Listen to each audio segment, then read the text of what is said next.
సహోదరుడి మీద నిండు మనస్సుతో, ఆప్యాయతతో, అనురాగంతో నా సహోదరుడు అని హత్తుకునే మనస్సునికి లేనప్పుడు పరలోక రాజ్యాన్ని చూస్తావా?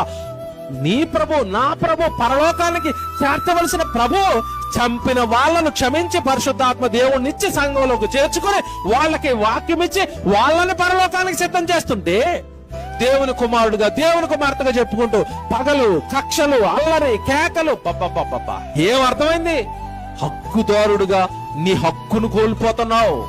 పరలోక రాజ్యపు వారసత్వాన్ని కోల్పోతున్నావు, నీకు తెలియటం లేదు. ఈ స్వభావంతో మంచి ఆస్తిని కోల్పోతున్నావు. పరలోకపు రాజ్యపు ఆస్తి, పరలోకపు పట్టణాన్ని కోల్పోతున్నావు. వద్దు, మారిపోవాలి. మనలో పగలు ఉండకూడదు, కక్షలు ఉండకూడదు. మనలో ఎప్పుడు ఉండవలసింది ఏంటో తెలుసా? పరిశుద్ధులు, దేవుని పిల్లలు అనగానే వాళ్ళందరిలోనూ దేవుడు చూడాలనుకున్నది ఏంటో తెలుసా? అందరితో సమాధానంగా ఉండండి, అందరితో పరిశుద్ధంగా ఉండండి. నీతిమంతుడు ఎలా అన్నాడు దేవుడు? లోతును నీతిమంతుడు అని. అందరూ ఏదో పాపం చేస్తుంటే ఆ పాపంలో ఇతను పడలేదు, సపరేట్. దేవుడి యొక్క కుమారుణ్ణి, దేవుడి వాక్యం విన్నవాడిని వీళ్ళు తెలియక పాపం చేస్తున్నారు.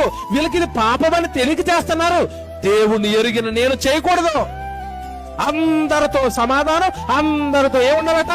పరిశుద్ధత. నిన్ను ఇంట్లో నిలబెట్టినా, నిన్ను వీధి మధ్యలో నిలబెట్టినా, నిన్ను ఊరు మధ్యలో నిలబెట్టినా, నిన్ను సంఘం మధ్యలో నిలబెట్టినా నీ గురించి రావాల్సిన సాక్ష్యం పరిశుద్ధుడు. నీ గురించి రావాల్సిన సాక్ష్యం సమాధానంగా ఉంటాడు అందరితో. మాటలు పరలోకానికి తీసుకెళ్ళవు.